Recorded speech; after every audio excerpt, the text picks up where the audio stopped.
So, Mike, I'm guessing you've probably used at least one of the big Chinese platforms, the marketplaces that everyone is using nowadays, Shein or Temu. I don't know, maybe is that mic stand from one of those platforms? No. The mic stand is not from one of those platforms. I have used the original one of those, which is AliExpress. I've purchased many things from AliExpress, but I have not gotten into the Temu, Shein elements of this world. Okay, well, you don't need to anymore, actually, because Amazon, you may have seen late last year, introduced Amazon Haul, which is essentially the same thing, super cheap goods from China, at your convenience, basically. And I thought I'd use their user prompt, their homepage prompt, as the start of today's Ctrl-Alt-Speech podcast. Amazon Haul prompts you to find new faves for way less. Well, given how costly the folks ripping apart our government is, I'm hoping that we can find a new governmental system technology for everything that is being ripped apart in our government so that we might have a functioning U.S. federal government. That seems like a good trade. I'm not sure if Amazon Haul has that, but... Yeah, what about you? What new fave do you want?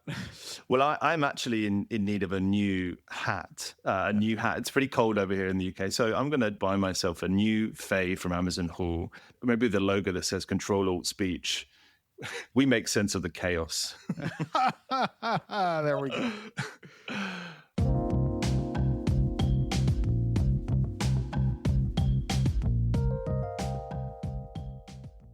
Hello and welcome to Ctrl-Alt-Speech, your weekly roundup of the major stories about online speech, content moderation, and internet regulation. It's February the 6th, 2025, and this week's episode is brought to you with financial support from the Future of Online Trust and Safety Fund. My name is Ben Whitelaw. I'm the founder and editor of Everything in Moderation, and I'm with Mike Masnick, editor and founder of TechDirt, who has had a hell of a week. Yeah, I mean, there's a lot of stuff going on. Yeah, I think that's fair to say, Mike. I mean, we're not a politics podcast. No. But we should kind of address the elephant in the room, which is the fact that Elon Musk and others in his immediate circle are getting access to the federal government in the States and doing crazy shit with it. Yeah, which has been interesting. And one of the interesting things is that because so much of what is happening is sort of Elon Musk driven, the folks who spent a lot of time following what he did with Twitter in 2022, 2023, and so forth, seem to recognize what's actually happening much faster and much more clarity and depth than political reporters who are treating this as sort of an ordinary transition in power.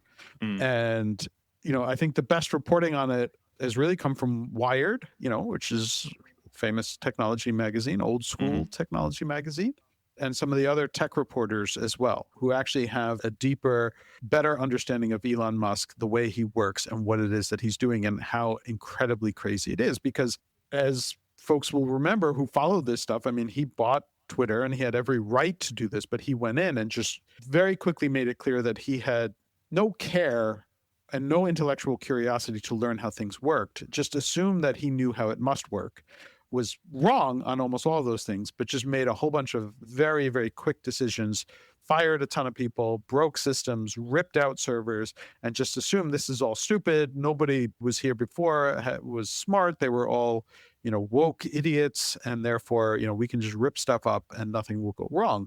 And of course, lots of stuff went wrong, and they lost all of their revenue, and a whole bunch of other problems cropped up. And he's using the exact same playbook on the U.S. government. And that is absolutely terrifying for a long list of reasons. Yeah. I mean, you wrote about it this week on TechDirt, the kind of Twitter deconstruction playbook.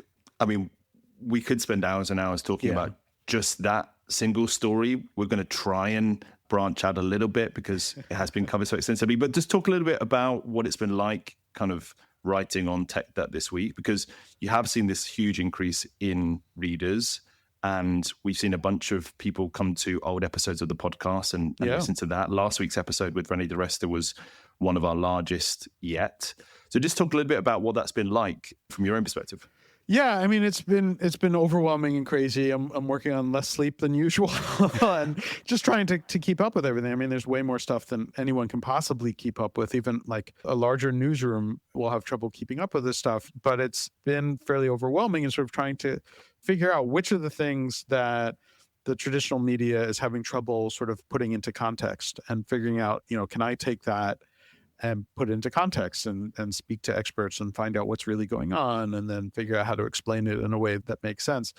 And that has been a lot of my week. And it's somewhat terrifying just because we've seen how this plays out in a way that doesn't really matter, right? With just a second tier social media network, an important one for voice. And we've sort of seen how messing that up allowed for things like Blue Sky, again, on the board, disclaimer, blah, blah, blah, ding, but ding. also Mastodon and everything else. We've seen how that enabled those things to spring up, which was interesting. But what is the Blue Sky of the United States, right? Like there's, you don't have the same exit path that you do with the social network. And there's a whole bunch of really important things. And the fact that we're seeing over and over again, the same thing where Musk and his team insist they know what's going on and don't understand it and have no interest in learning why things are actually done the way they are. And, it sort of culminated with he has this 25-year-old kid who worked for him,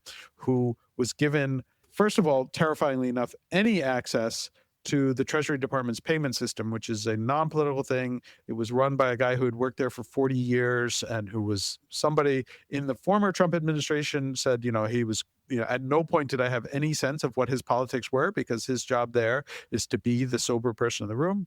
That person got pushed out. And instead, this 25-year-old kid who worked for Elon Musk was given full access to the system that handles U.S. government payments. $6 trillion go through it. Wow.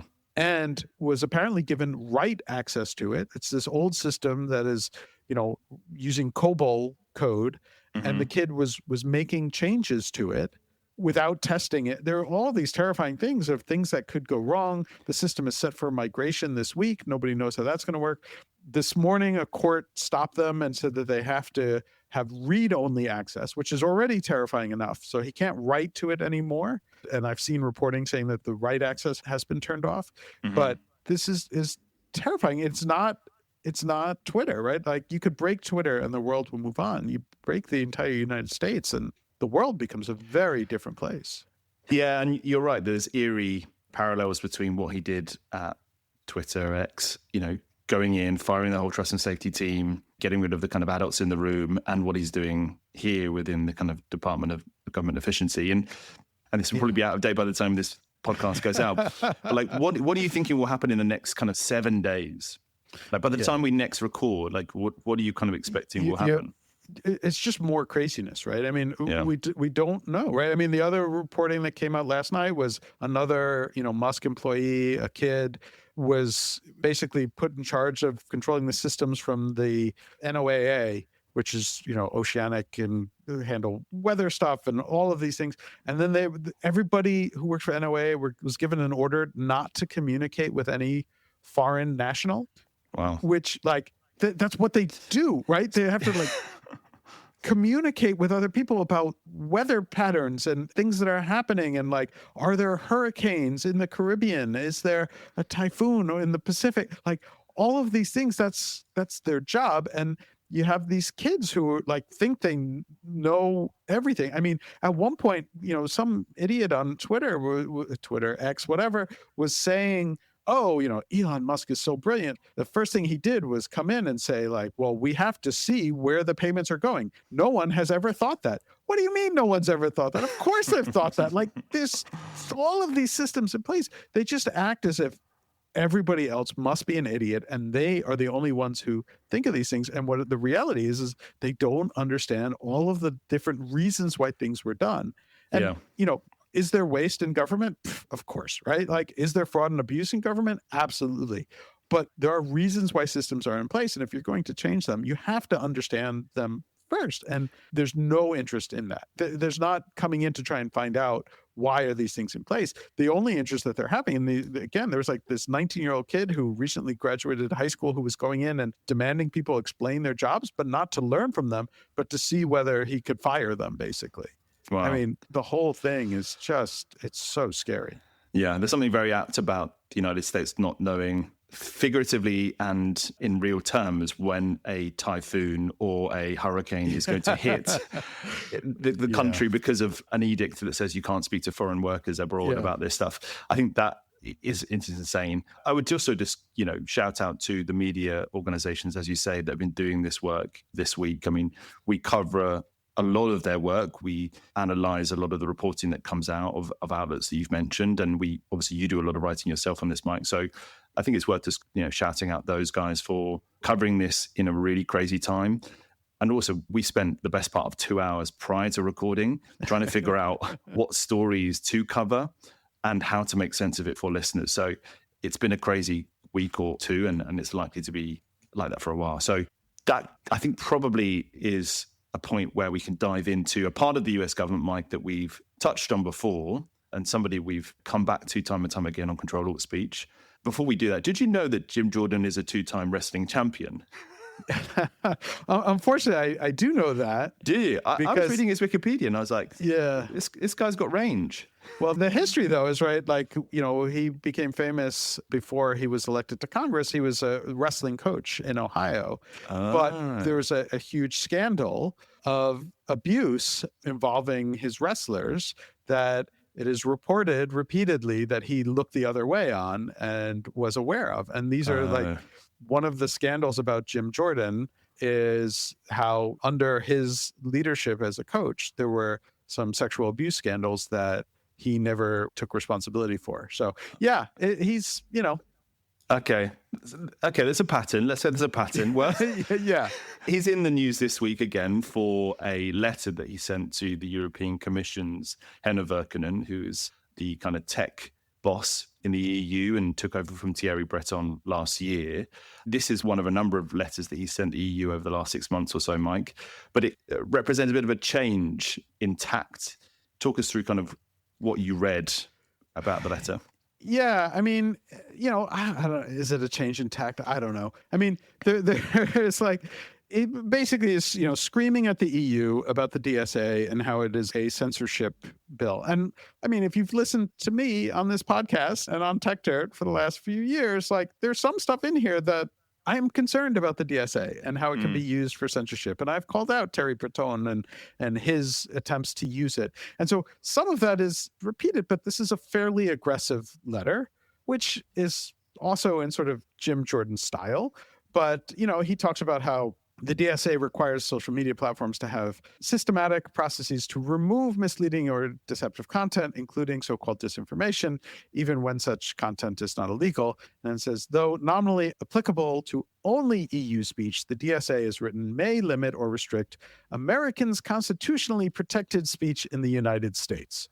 And so he's sort of calling out these things and basically in a very accusatory way, saying like, if anything DSA related leads to the suppression of American speech, then the US Congress might take action in some form. Yeah. He calls for a briefing as part of the letter, doesn't he? So he says to Virkkunen, we need a sit down for you to talk about what the DSA means for us. And we need it by the 14th of February, which I think is, romantic. Yeah. Yes. Valentine's Day meeting between. Yeah. Yeah. Maybe we can kiss and make up. But yeah, there's a kind of like, we need to be told what the plan is.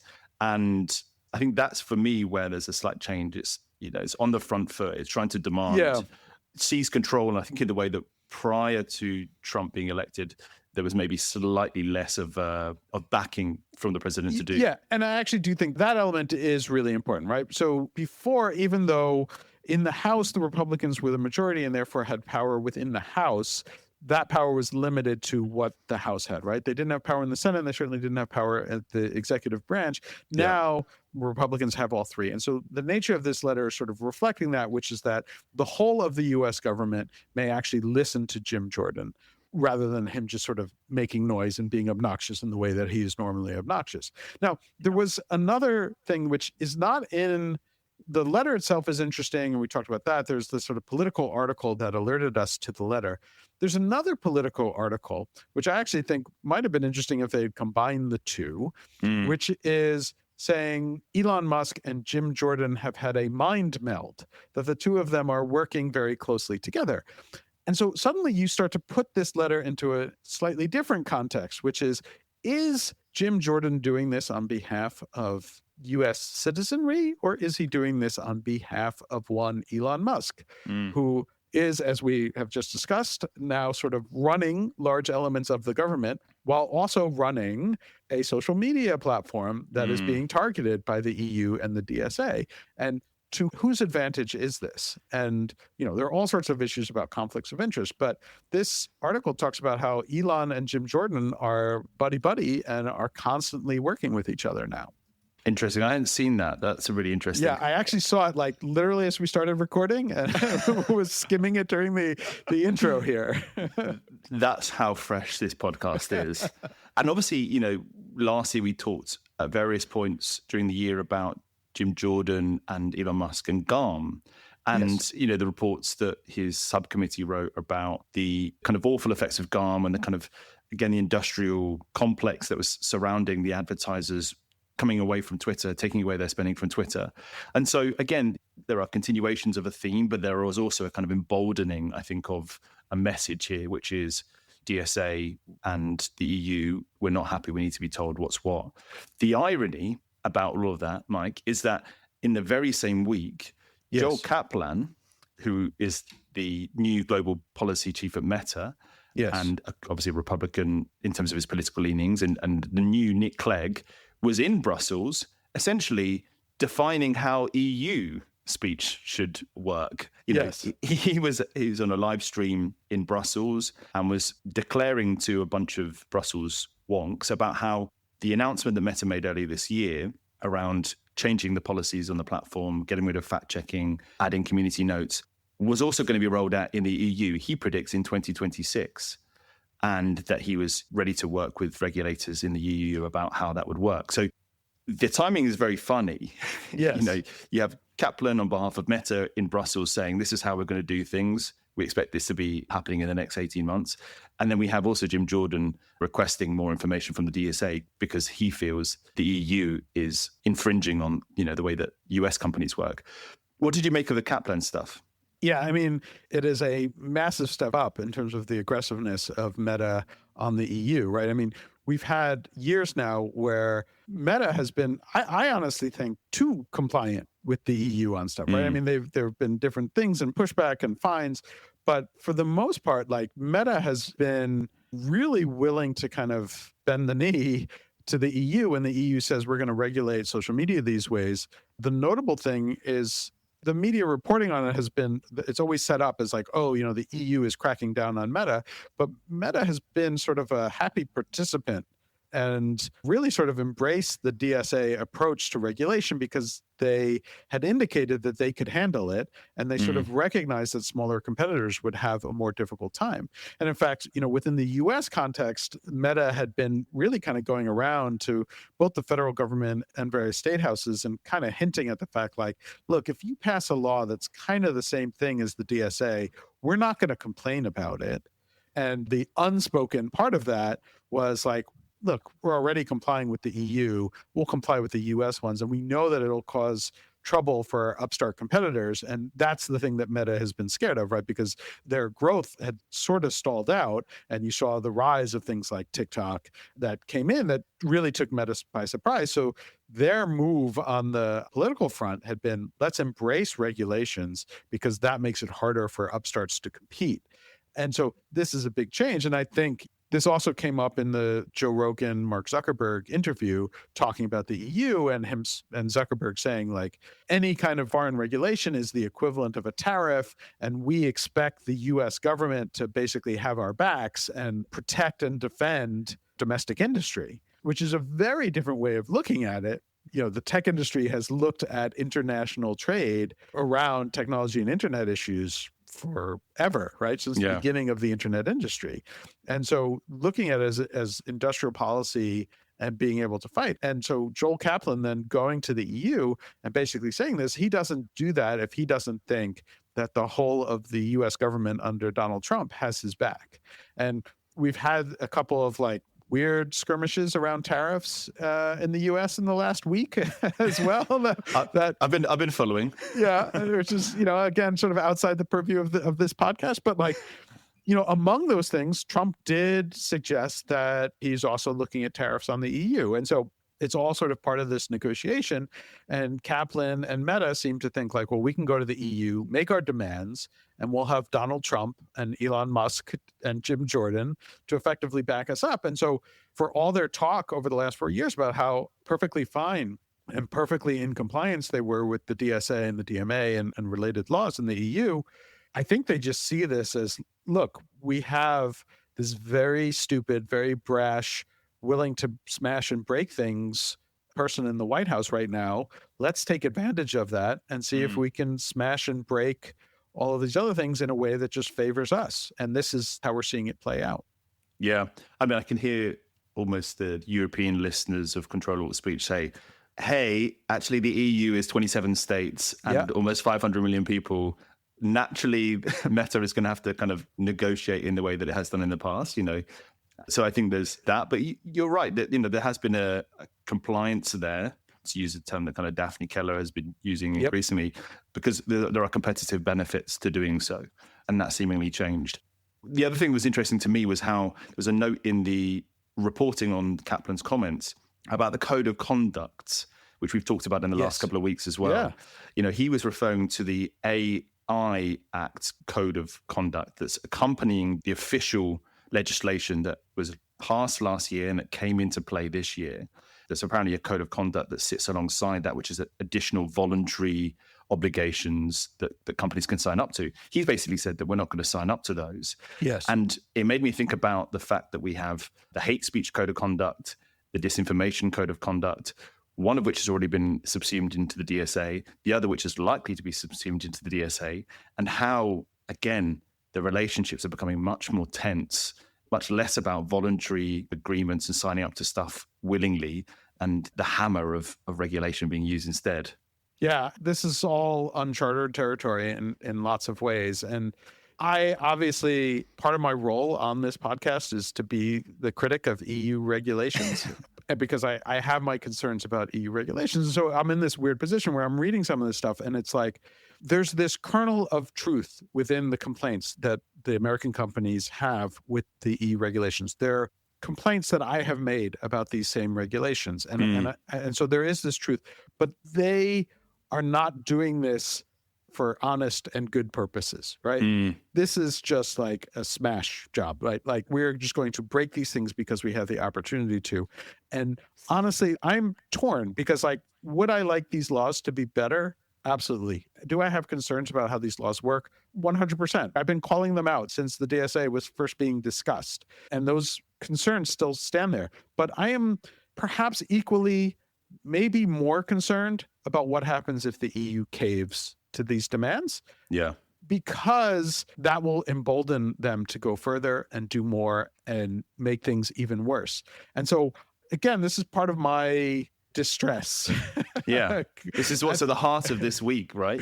At this moment, which is like, there are reasonable arguments behind all this, but they're going about dealing with it in the most destructive, damaging, horrific ways possible that will have long-term, potentially extraordinarily negative impact. And so you can take any of these quotes or comments from Kaplan out of context, and I might agree with it and say, yeah, some of these EU regulations are really problematic. But the intention here is basically to destroy any sort of regulatory state, any sort of administrative state. And where that leads is extraordinarily dangerous. Yeah, and we'll hopefully get a readout next week of this briefing that Jim Jordan's asked for, and we'll know a bit more then. But I also am concerned about if Virkin and then the EU do cave. It seems crazy that we're going to talk about Meta again. A friend of mine, Mike, was at the event that we ran last week in London, and she was saying that right now feels like a kind of meta dead zone. We've just been talking about it forever.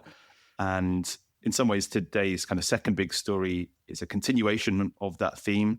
You and Renee talked about it last week as well, but it's the reporting we've seen come out this week around advertisers and their feelings towards the platform in the wake of Mark Zuckerberg's announcement.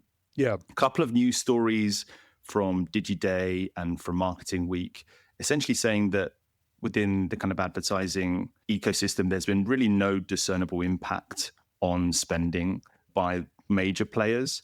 And yeah, you touched on it last week. They're unlikely to say so because they're at risk of being targeted. But we also saw in the earnings call, Meta's earnings call last week, that they have also seen no change in advertiser spending in the short time since that announcement was made. At the same time, there's an interesting kind of sub-thread that is in a couple of those stories and in a story from the Wall Street Journal around some advertisers going back to X/Twitter. Mm-hmm. So the Wall Street Journal report that Amazon has started to raise its ad spending on X in recent months, and a few larger brands who decided that X was kind of persona non grata for a while are considering once again spending on the platform. And I wondered what you thought were maybe the kind of drivers of this, Mike. You know, there's a cynical take, which I imagine you might give us, but me? Cynical? No.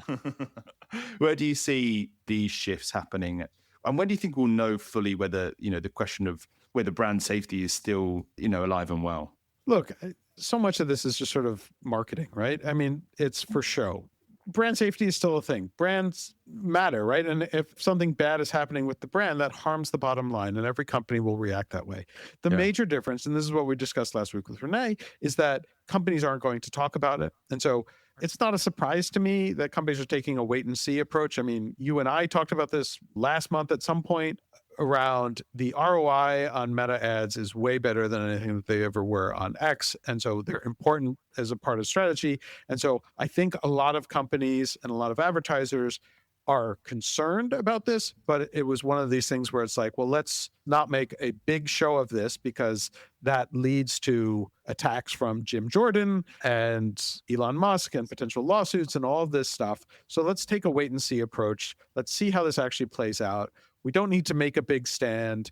The sort of public sentiment at the moment feels like they don't want us taking a stand on this. In the past, when we did take a stand, it was because public sentiment was in one direction and now it's in another. So I sort of understand the kind of wait and see. But if there is like actual brand safety stuff, I think that companies will focus on their bottom line. And if it is damaging to their brand to be advertising on a certain platform, they will start to move away. Some of that will just be general public sentiment. That is a different story than the X story and this story of advertisers potentially returning to X. Now, there have been similar stories for over a year. Every few months, there's a major publication that writes a story saying so-and-so advertisers are returning to X. And it is touted often by Elon himself and his fans as like, aha, see, everything's coming back to normal. The details are always less enthusiastic about it. There are often examples of them returning at much lower volumes, 5% of what they used to spend, 10% of what they used to spend. And, you know, obviously the overlying issue right now is the fact that it is all just like to get into the good graces of the person who is currently running the US government, which is Elon Musk. And so like Jeff Bezos has done a bunch of things with the Washington Post lately to signal that they're going to be much friendlier to the Trump administration. So another way to indicate that and to give a public signal of that is to say, oh yeah, we're going to bring Amazon back to advertising on X. We don't know how much, we don't know how involved, but sure, let's do it. And I think that is what other companies are doing too. It's like, well, right now, Elon Musk has so much power. If we don't want to be in the crosshairs, if we don't want to get sued by him, maybe the easiest thing is to like take some advertisements out. Now, this is again horrifying in general if you think about free speech and the fact that people are effectively being coerced into giving money to the world's richest man, who is also running the government at the same time. There are all sorts of reasons to be terrified by that. You know, when you put it that way, it seems pretty bad, right? It's problematic on a variety of levels, but I think the reasons why advertisers are doing what they're doing on Meta versus X are two different things. One of it is sort of currying favor, and the other is kind of this platform has been okay for us. Let's wait and see if it actually turns as bad as it does. But if there are moments of actual attacks on brands or brand safety problems, then I think companies will act the way that they always act. Yeah. And talking of lawsuits and bringing claims against advertisers, only this week, Musk and X brought a whole bunch of new advertisers, brands into a filing that they'd submitted last year. And so we've got new conglomerates, corporates, Shell, Nestle, Palmolive, Lego, who've been added to this as well. And again, like there's a kind of, I guess, willingness to roll out this playbook for whatever brands he sees fit to kind of force them back into the platform, it seems. Yeah, it was interesting. I mean, it's the same lawsuit as from last year, the one that effectively brought down GARM. It's just been expanded. It's their proposed second amended complaint. And so the court still has to accept it and add in these new defendants, but that'll probably happen. Now, remember, this case was originally filed with a very friendly judge, Reed O'Connor, who was sort of willing to bend over backwards, but he had recused himself from the case because he held stock in one of the advertising defendants. Right. So it is now in front of a different judge who is not known as being quite so partisan, let's say. And so the case may go, a little bit more seriously than other cases, but we'll have to see. It would still roll up to the Fifth Circuit, which is crazy as it gets there. It was interesting to me that among the companies that were added here were Twitch, which is owned by Amazon. We were just talking about Amazon and Jeff Bezos and caving. So it'll be interesting to see how that plays out if Twitch stays in the lawsuit, but also Pinterest. And so to me, both Twitch and Pinterest are in some ways competitive to X. And the idea that they should be forced to then advertise on X seems really problematic from a whole wide variety of things. And in fact, I was sort of confused by their inclusion in the lawsuit and even the way it was written. Like they're talking about how much they normally advertise and how much they spend on promoting themselves. But is that always on a competing platform? I don't know. The whole thing just felt a little weird. Like maybe this was like a backdoor way to attack competitors for social media attention. And so it'll be interesting. It is still it is a ridiculous lawsuit in so many ways. I need to stress that because I feel like we sort of skipped over that part. I know we talked about it last year. Yeah. The idea that choosing not to advertise on a platform represents an illegal boycott is absolute nonsense. There are Supreme Court rulings on record about how boycotts around things like this are speech. They are a form of speech. They are protected by the First Amendment. The kinds of boycotts that are illegal are ones that are done for anti-competitive purposes, which maybe that's why he's adding Twitch and Pinterest to it and going to try and claim that there's like an anti-competitive element to it. But that is just obviously ridiculous and silly.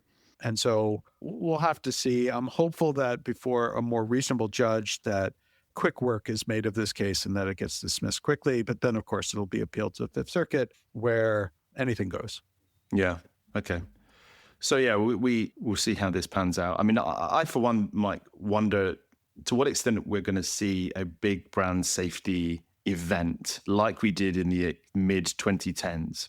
That's what I'm wondering is in the kind of near future. If you remember, like you'd be very privy to this, but the big YouTube story 2015, I think it was 2016, 2017, was terrorist videos, ISIS videos being uploaded onto YouTube and other platforms and having large brands advertised next to them in a way that was completely unsuitable and led to massive changes to the way that the platforms vetted advertising and tried to provide a kind of brand safe environment.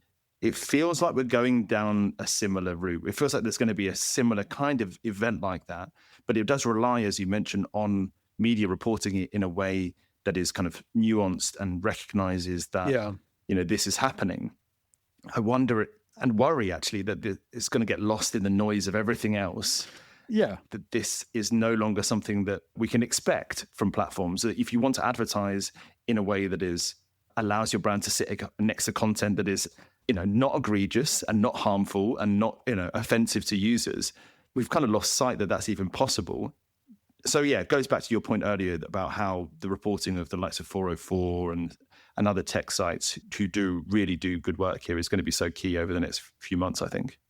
Yeah, I mean, we'll have to see, right? And the whole thing with like advertising and brand safety is that it, at times it did get overheated, and right, like I think most users will often recognize that advertising that appears next to any particular piece of content, there's an algorithmic component to it. It's not like AT&T is choosing to advertise next to pro-Nazi content or whatever. And so like the actual impact on brands may be overstated, but there is this general sense of like, if an entire platform is supporting the fascist takeover of the United States, do you want to be helping to fund that?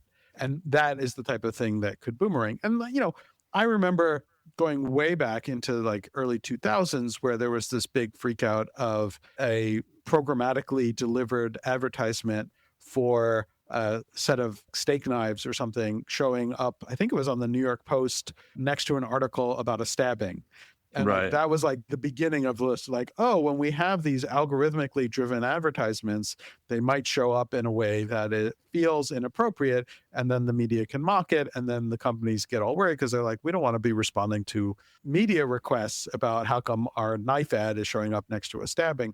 So those kinds of things will happen. It will depend on the media, but the media has a lot of other things that they might be focusing on that are probably more pressing than whose ads are showing up where. And so we'll see how that plays out and sort of where things go. I will note this is a very, very small sample size and probably not indicative of anything, but my office, right down the hall from my office, sort of across the way from my office, there had been a brand safety company. And I noticed recently that it's gone. So maybe, maybe they may have moved. I have no idea. I just they've trebled in size. So, perhaps. I just noticed that they were no longer on my floor in my office building. Right. Yeah, I mean, this will be an ongoing conversation we have, I think. And there are big brand safety summits coming up in the next couple of months as well. So, I would love to hear from listeners if they are attending those or they're in the industry and want to share their thoughts, because it's on a bit of a kind of knife edge as to where it goes. Yeah, and I'm sort of curious, like, the way that Musk and Jordan have sort of attacked the whole concept of brand safety, how that conference is going to be. Like, how big is that conference? Or are people going to be afraid to go to that conference and attend? Because it feels like, similar to the way that the whole concept of trust and safety has been sort of negatively attacked. So too will the space of brand safety. And that seems like a concern. Yeah. Okay. Let's move on to a story that has been kind of bubbling along in the background the last few weeks, but we haven't necessarily talked about actively on the pod. This is the story of DeepSeek, which many of our listeners will have heard about. This new model that's been trained at a fraction of the cost of some of the other big general LLMs. And what we're seeing this week is a couple of parts to the DeepSeek story, Mike, but you picked out a story from 404 about a possible lawsuit being filed for people who download DeepSeek, which would include you, I think. Well, that depends. Depends on how you define all this. And so it's not a lawsuit. Just to clarify here, Senator Josh Hawley, who's problematic in all sorts of ways as well, introduced a law, right? That would effectively extend a ban on import-export to cover Chinese-related AI, which would include DeepSeek code. Now, then the question is, what does that actually cover? And that becomes a lot more complex because what is actually DeepSeek, right? What everybody is talking about with DeepSeek is this model, but the model is open source.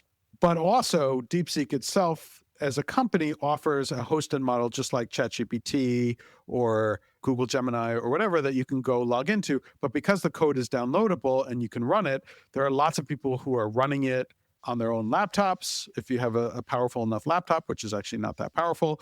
Or there are lots of people who are hosting versions of the DeepSeek code. They downloaded it and then created their own hosted version of the same model, or perhaps a slightly adjusted model. You can take it because it's open source. You can adjust some of the weights and mess around with it. I know Microsoft recently announced that they're launching a version of it. I have played around with 2 different US hosted versions of it rather than the Chinese hosted version. So it's unclear to me under this law, if it passes, and again, it's just been introduced, the likelihood of it actually going anywhere, I don't know. But it would criminalize the downloading of designated Chinese AI. So you could go to jail, in theory, for using open source code or even for downloading open source code, which is very problematic. Yeah. 20 years you could be imprisoned for, or fined not more than $1 million, which is nice to cap it at $1 million. And speaking of 20 years, it's actually been more than 20 years since we fought some of these battles around import-export controls and software code over encryption. So in the 1990s, there was encryption software, and the US, under the Clinton administration, tried to ban the export of high-grade encryption, saying it was a form of a weapon, and effectively tried to block it. And the court said no, and basically gave us one of the first rulings that indicates that software code is speech, and under the First Amendment, you can't limit it in this way. Right. And so I think that kind of fight and those kinds of rulings come back into question if this passes. But now, at the same time, we're living in the wake of the ruling on TikTok, which we have talked about, where suddenly the Supreme Court sort of, the First Amendment doesn't matter as much when we're talking about China. So how does this play out if this goes into law? Does the Supreme Court say it's okay? And then what does that mean? Because it's been downloaded so many times, and Microsoft is offering it, and other services, multiple other services are offering a version of DeepSeek. And then on top of all that, right, we didn't talk about like DeepSeek itself in terms of how it works. I mean, you talked about how it was trained in a way that was much cheaper, which, it's being referred to by lots of people as sort of like a Sputnik moment, this sort of realization. That might be a bit of an exaggeration, but it is a wake-up call for the belief that so-called frontier models, the big models, which are OpenAI, Anthropic, Google, and Facebook's Llama, that only those companies can afford to actually do the training, which cost hundreds of millions of dollars.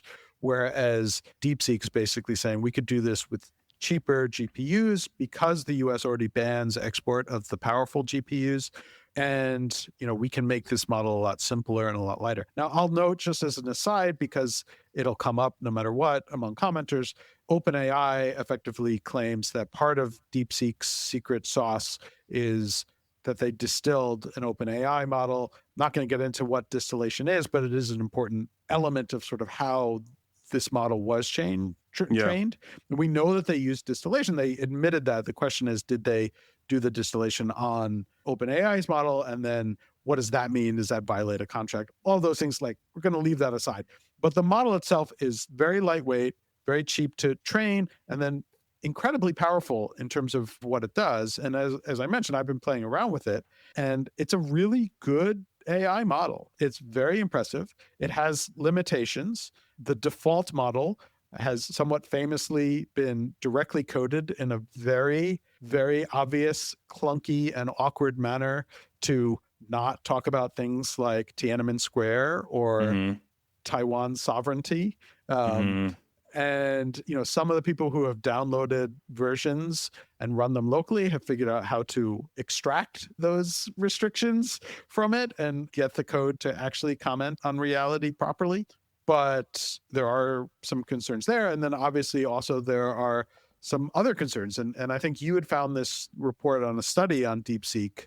Did you want to talk about that? Yeah, I think there's been a wide conversation about how safe is this model when actually, it's been trained, like you say, pretty quickly and so cheaply compared to other frontier models. And there's a piece of analysis that was put out by a company called Encrypt AI, which calls itself, like they all do, a leading security and compliance platform. Everybody's leading. We're the leading podcast, right? Exactly. They should come and sponsor an episode of Ctrl-Alt-Speech. But they did a kind of red teaming analysis and found that the model was much more likely to generate harmful content than OpenAI's O1 model, and threw up basically lots of bias and discrimination. There was cybersecurity risk. It was spitting out kind of malicious code and viruses much more readily than some of the other models that it has tested in the past, and was much more likely to produce responses that were toxic, that contained profanity, hate speech, and kind of extremist narratives.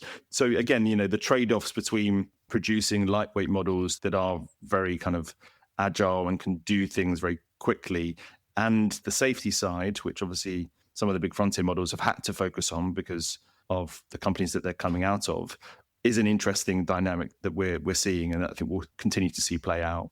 And it's worth going to have a read. Yeah, and I think like the fact that the model, it doesn't have as many safety things built in didn't strike me as surprising. I mean, I sort of expected that, right? I mean, if it's a cheaper model, the company they're not commercializing DeepSeek right now in any way. And in fact, that's raised a bunch of questions about what is the real purpose of this. The company CEO has sort of come out and sort of expressed like traditional open source for helping the world. We just want to make this available to everybody.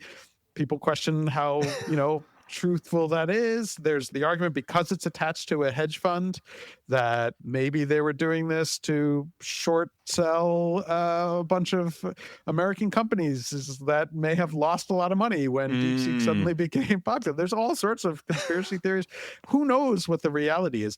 But they have less incentive to actually spend the time on building the safety aspects of it. And I think the important thing to think about there is that is the future, right? We're going to see more lightweight but very effective models, and there is going to be less incentive for them to have the safety training. And so, the thing that I would say for folks who are listening to this, who are interested in safety stuff specifically, is that relying on the model makers to build in safety is probably not going to work. And that we have to start thinking about safety at different levels of the stack in terms of who's actually implementing and using these models. As I mentioned, like the DeepSeek code, Microsoft is hosting a version of it and others are as well. We might need to start looking at who is hosting these models and who's providing access to the models rather than the model makers themselves for safety stuff. But on top of that, we also need to get more literacy among users, right? I mean, this is where it always comes back to, which is, at the end of the day, the users of these products need to understand the safety implications of what they're doing. And we maybe overcorrect when we expect other intermediaries to stand in the way and be the safety cops. Yeah, I mean, how does open source play into that, Mike? Because so many of the models are open source. Meta's Llama is open source, DeepSeek. You're kind of suggesting that actually part of the problem is that when somebody kind of takes the code and hosts it themselves, that they don't have the necessary awareness of the safety challenges, or like how does the open source element play out against the safety element?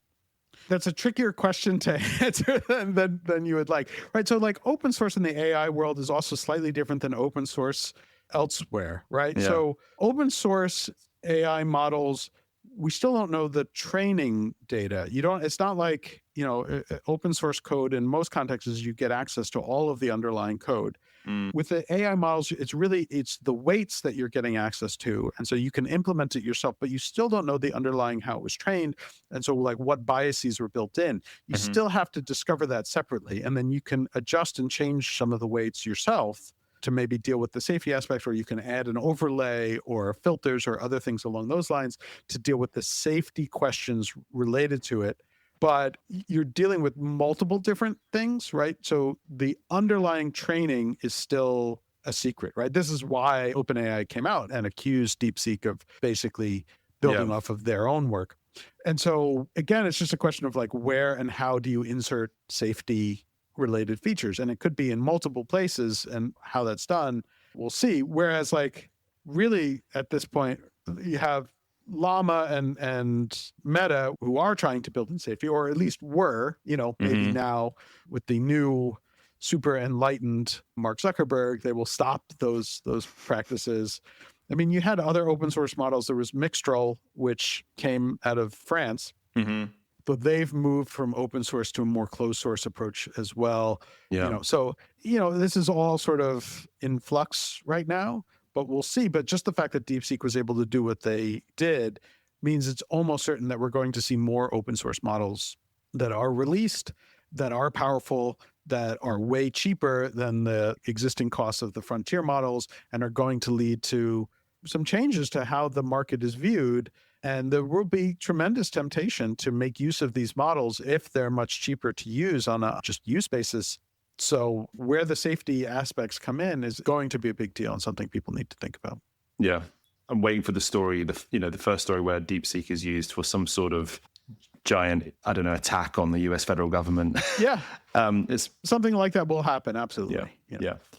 Okay, Mike. Well, we've got probably time to mention one more story very briefly, which is one that I stumbled across, which takes us back into Europe and to the regulatory regime there. This is a story in which Apple is very kindly warning us about the perils of having other app stores on its app store. So there's an app store called Alt-Store Pal, which is actually an open source app and is designed for kind of side loading other apps onto the iPhone. It gave a story to Bloomberg this week in which it said it was worried about the fact that Alt-Store has got a porn app. So users can now use Alt-Store to download a porn app, which aggregates lots of pornography from various different sites. And it's kind of suggesting that actually this is a problem.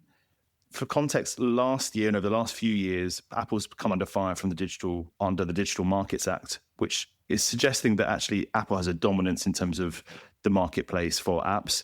And in only last June, did an investigation into Apple's dominance of the place. And so this is essentially kind of Apple trying to push back against that a little bit. It's a slightly cynical attempt to make everyone worried about the DMA. And it suggests that actually, users are going to become less safe if it's allowed to do these kind of side loading apps via the App Store. So again, a little bit naughty from Apple, suggesting that this is going to open up a whole range of harms to users in the EU. What do you think about it, Mike? Very briefly. It's nonsense. I mean, I have all sorts of criticisms about the EU regulatory regime, as I've talked about. This is not it. This is, I think Apple this is the fainting couch. Oh my goodness, like somebody could install a porn app. You know what? You have a browser on your phone. You can access all sorts of pornography if you want, right? Yeah. This is not the concern. The fact that you have alternative app stores, like, I don't know why Apple's making a big deal of this. Like Android, on Google Android, you can have alternative app stores. They have existed for a long time. All of these fears have never been proven to be true. Most people don't use them. Most people are not going to alternative app stores to download dangerous apps. There are all sorts of reasons to complain about the EU. Maybe this ties back to the other story where like Apple sees this as an opportunity to just try and smash the EU regulatory regime right now. But this is not it. It seems silly. It seems like, very, very prudish. Like, oh my gosh, someone might be able to get porn on an iPhone. Oh, come on. Like I don't know. I don't understand why Apple's doing this. I mean, I think everybody should be able to see through this as just a nonsense complaint. Yeah. It's big companies pulling up the moat again, isn't it? Which is something we've talked about. So there are kind of 4 stories for our listeners this week. We've tried to kind of distill everything that we've heard and that you've written about this week, Mike. It's been a hell of a pod this week. Thanks for trying to unpack everything for us. And sorry you've had such a kind of shitty week, basically. Listeners, thank you for taking the time to listen this week and for staying with us all the time. We're going to be back next week, but we're going to be recording on Friday rather than our new Thursday slot. So tune in then. And if you enjoyed this week's episode and all of the episodes that we put out, do rate and review us on your favorite podcast platform. Really helps us get discovered. Thanks for joining us this week. Take care. Bye. Thanks for listening to Ctrl-Alt-Speech. Subscribe now to get our weekly episodes as soon as they're released. If your company or organization is interested in sponsoring the podcast, contact us by visiting Ctrl-Alt-Speech.com. That's CTRL-Alt-Speech.com. This podcast is produced with financial support from the Future of Online Trust and Safety Fund, a fiscally sponsored multi-donor fund at global impact that supports charitable activities to build a more robust, capable, and inclusive trust and safety ecosystem.